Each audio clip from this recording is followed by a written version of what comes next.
네, 여러분, 안녕하세요. 두 번째 연구 논문 여러분들께 설명해 드리도록 하겠습니다.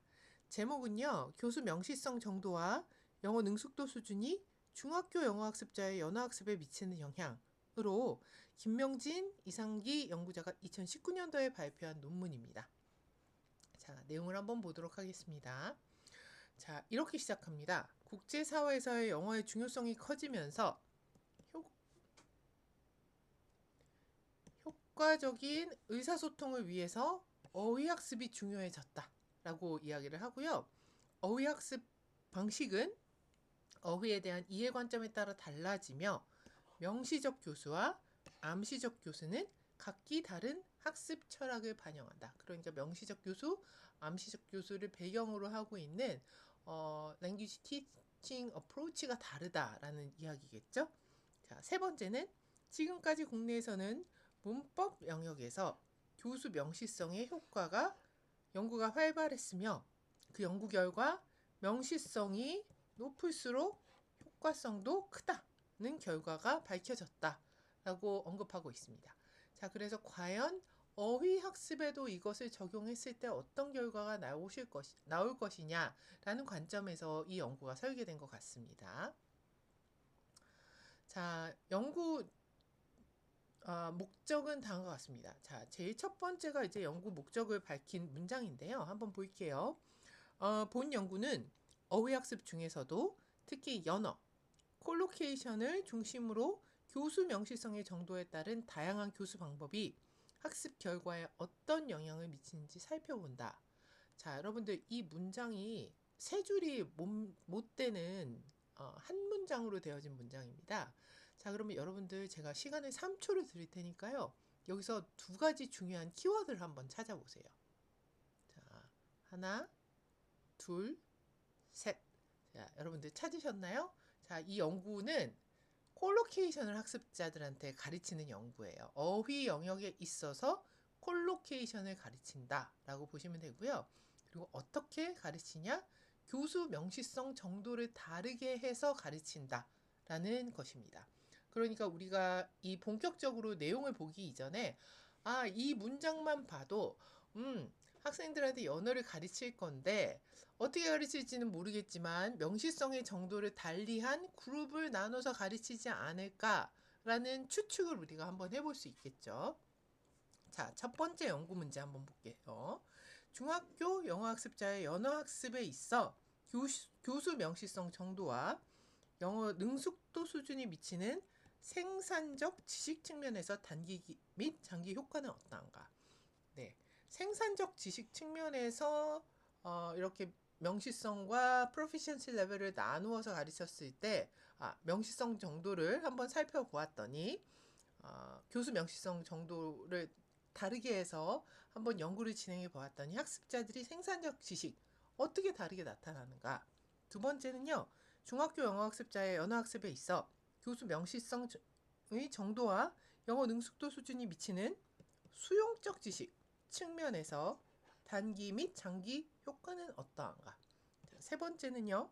영어학습에 있어서 교수 명시성 정도가 중학교 영어학습자의 어휘학습에 대한 태도에 미치는 영향은 어떠한가? 그러니까 생산적 기술이라는 것은 프로덕션을 얘기를 할 거고요. 수용적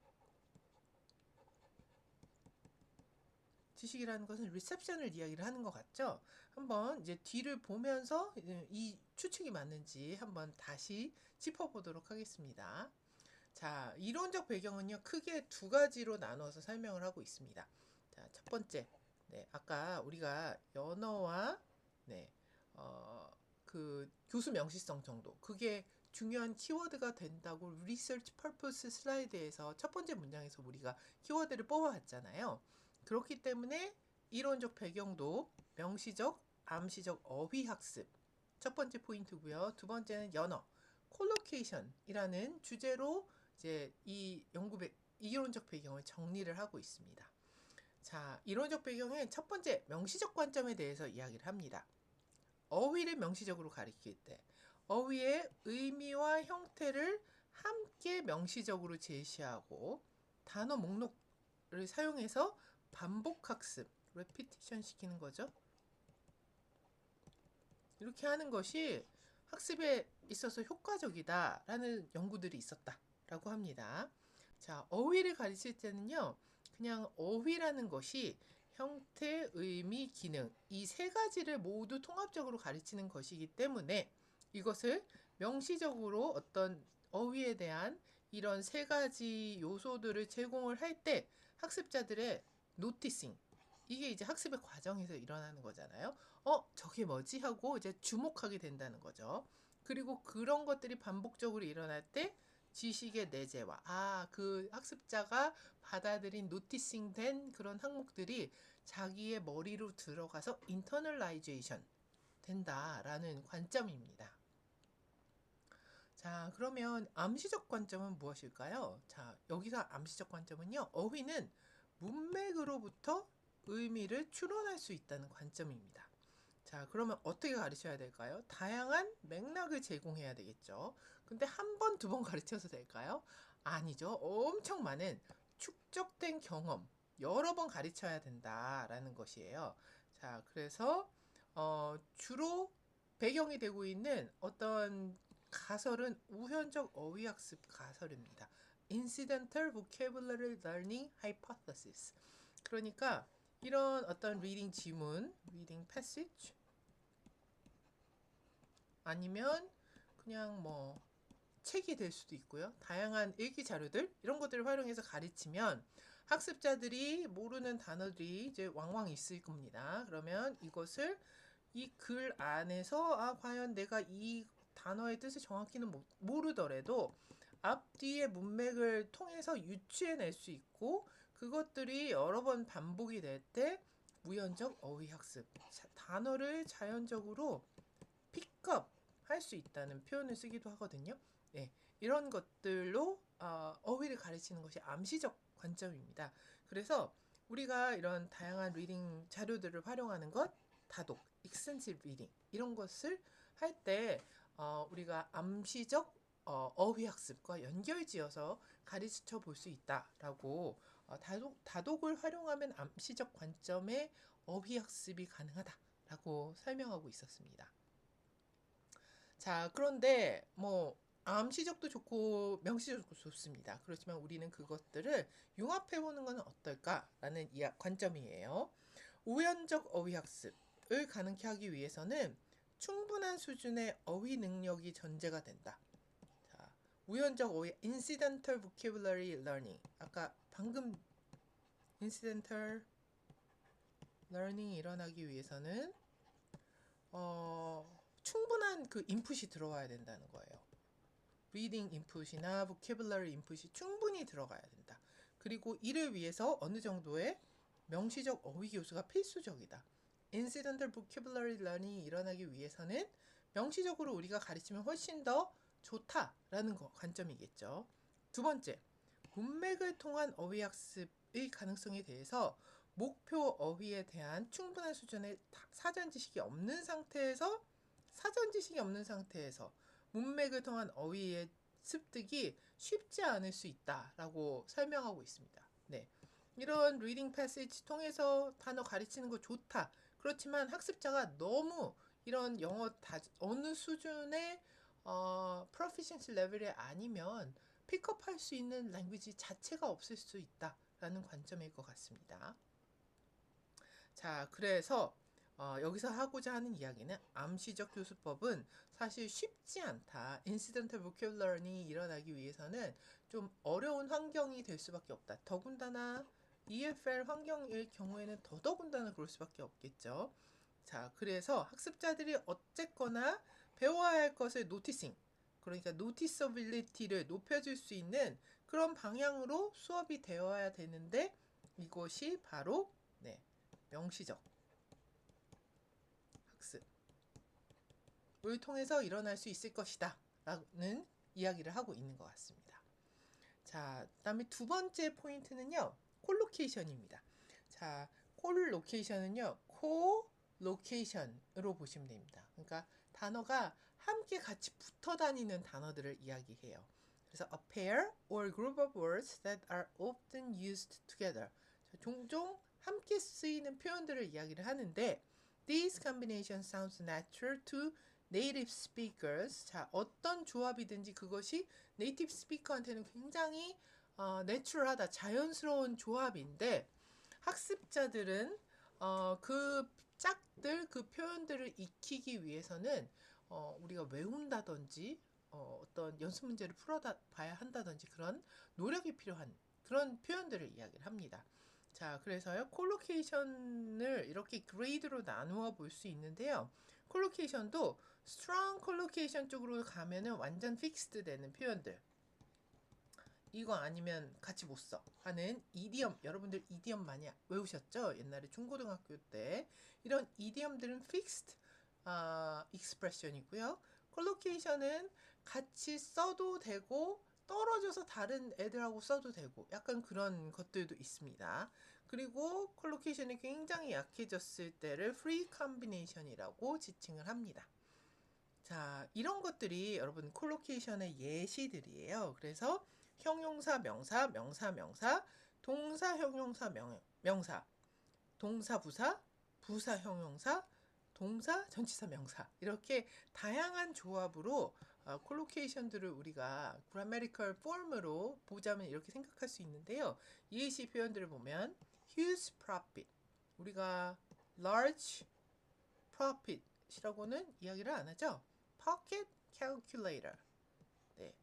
그 다음에 learn a foreign language, live dangerously, completely soaked, speak through an interpreter. 이런 표현들, 이런 것들이 이제 모두 연어 표현에 해당하는 겁니다.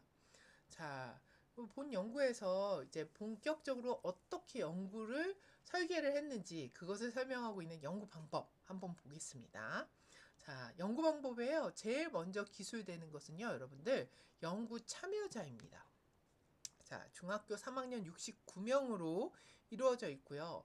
자, 우리가 아까 교수 명시성 정도에 따라서 학습자들이 어떻게 학습하는지 본다라고 문장을 보고 그러면 명시성이 다른 학습자 그룹이 있겠구나. 그것을 추정할 수 있다라고 말씀드렸죠. 자, 첫 번째 집단은 명시적 교수를 받는 집단입니다. 자, 그래서 이 학습자들은요, 연어를 어떻게 배우냐? 연어의 개념 설명을 듣고 반복적으로 연어를 배우고 연습했다. 이렇게 학습을 했고요. 두 번째는 암시적 집단입니다.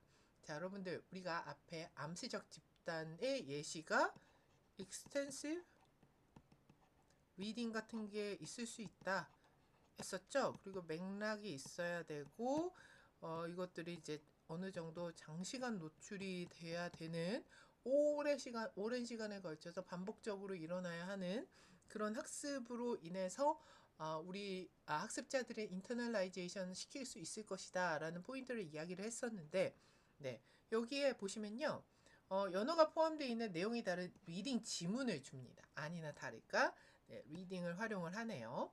연어에 대한 교사를 직접적인 설명 없습니다. 그런데 어쨌거나 학습자들이 노티싱은 해야 되잖아요. 눈에 띄는 폰트, 글꼴로 적힌 연어를 학습자들이 암시적으로 학습할 수 있게끔 그런 리딩 지문에다가 힌트를 숨겨 놓습니다. 자, 그리고 세 번째는요, 비교 집단이에요. 보통은 명시적, 암시적 이렇게 두 개로만 구별을 하거든요. 그런데 이 연구에서는 비교 집단을 또 하나 세 번째 집단을 만들었습니다. 자, 비교 집단은요, 암시적 집단과 같은 지문, 여기서 쓰였던 동등한 지문을 사용을 합니다. 그런데 우리가 암시적 집단에는 어떤 폰트나 글꼴을 다르게 해서 노티싱이 일어나게 했었죠. 그런데 여기는 강조가 되어 있지 않은 그런 지문을 주었었고요. 네. 그리고 나중에 주는 학습지, 거기에서도 연어 표현과 상관없는 단어와 지문 내용으로 구성해서 학습을 하게끔 구성을 했습니다. 자, 두 번째는요. 자, 우리가 연어를 가지고 학생들한테 학습을 시켰잖아요. 어떤 목표 연어를 쓸 것인지에 대한 항목입니다. 자, 그 다양했던 grammatical form의 연어 중에 동사, 명사의 형식을 골랐고요. 자, 우리가 너무 당연하지만 중학교 학생들이잖아요. 그러면 이 학생들이 수업하고 있는 교과, 영어 교과과 너무 동떨어진 걸 가르친다면 이 연구에 의미가 없을 수도 있습니다. 그래서 연구자들은 2015년 개정 영어 교육 과정의 기본 어휘 목록에 수록된 그런 형태 목록에 수록되어 있는 동사 명사의 조합을 골랐다라고 설명을 하고 있습니다. 그리고 그것들이 당연히 이 기본 어휘 목록에 수록되어 있었던 것일 테니까 학습자 수준에 그러니까 당연히 부합할 수밖에 없다라고 논지를 제공하고 있습니다.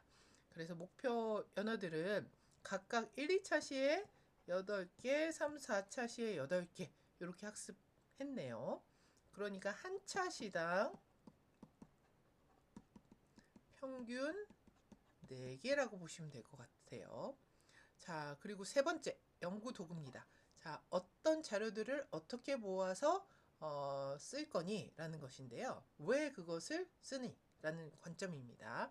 자, 첫 번째는 지필고사지입니다. 자, 여러분들 아까 우리가 첫 번째 그룹인 명시적 그룹이 있었고 두 번째 그룹인 암시적 그룹이 있었고 세 번째 그룹인 비교 집단이 있었습니다.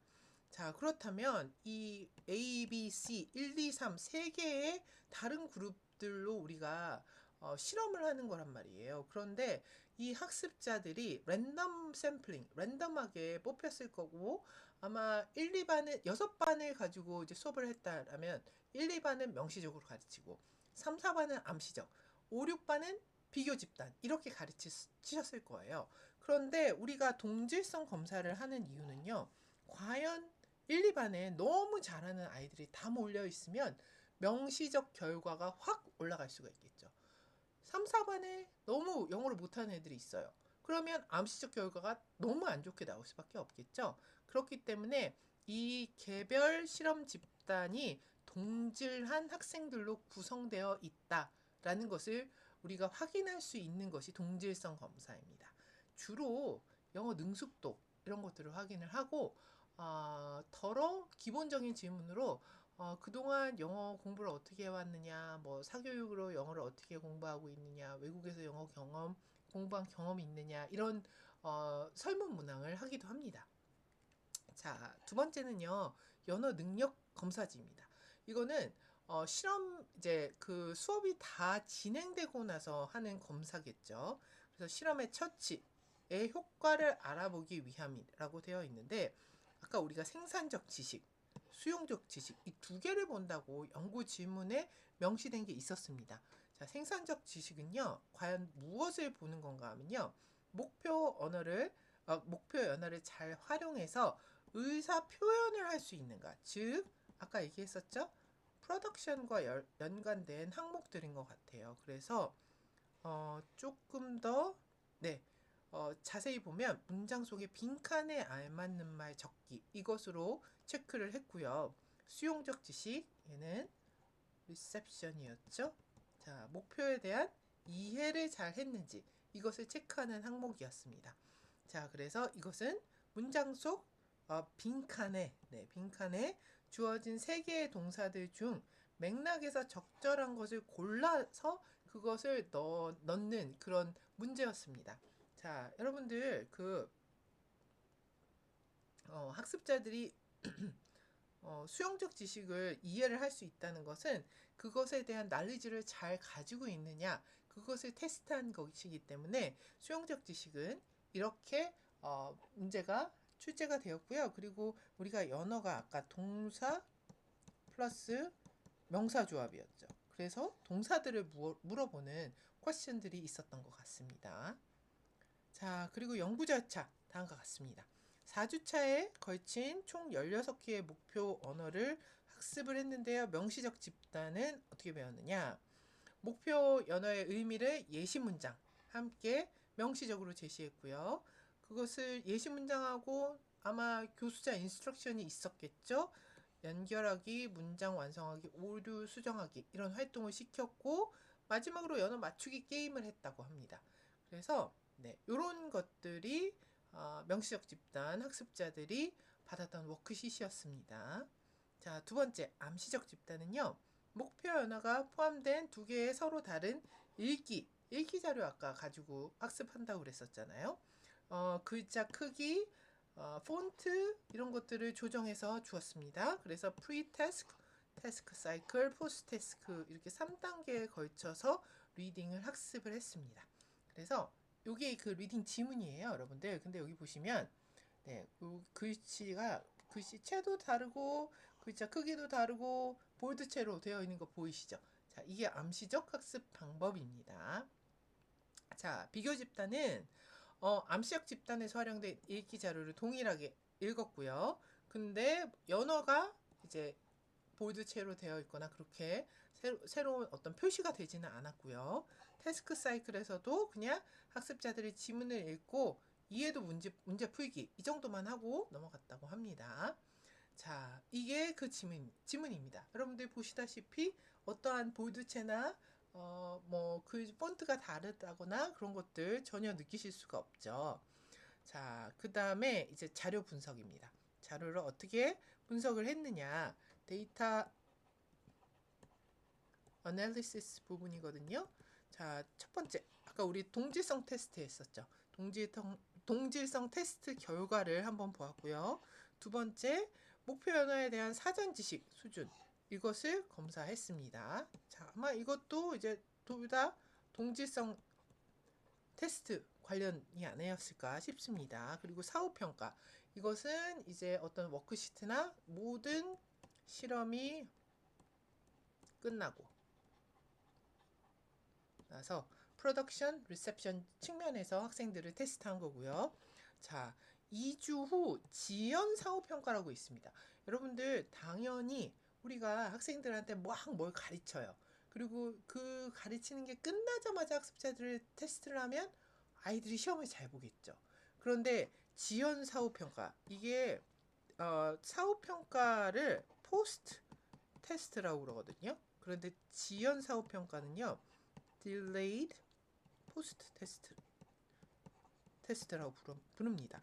그러니까 한 2주쯤 있다가 너네 VC에 너네 그때 그거 배웠던 거 있었잖아. 그거 다시 한번 테스트 해보자. 그래서 과연 그 1번, 2번, 3번 그룹 중에 어떠한 그룹이 가장 그 자기들이 배웠던 콜로케이션에 대한 리텐션 그 남아있는 학습들이 있는지 오래 가는지 그것들을 테스트를 해본 것 같습니다.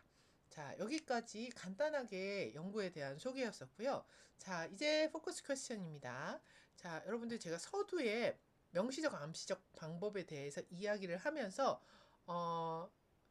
백그라운드 프로치가 다르다라고 말씀드렸었을 거예요. 자, 그래서 어휘학습에 대한 명시적, 암시적 방법의 배경이 되는 이론은 각각 무엇이고 그 이론들이 각각 어휘학습에 대해서 어떻게 설명하고 있는지 여러분들 한번 찾아보시기 바랍니다. 그리고 이 연구가 프로덕션하고 리셉션 측면에서 이 다른 그룹별로 어떻게 학습자들의 결과가 나타나는지 그것을 분석한 연구잖아요. 자, 생산적 지식 측면을 다룬 결과값이 표 4와 표 7번에 있고요.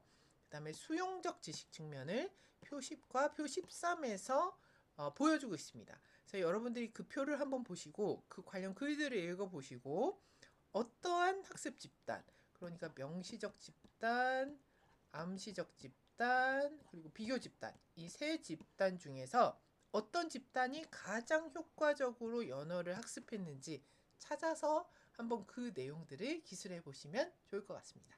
네, 여기까지 해서 여러분들 설명 마치도록 하겠습니다. 수고하셨습니다.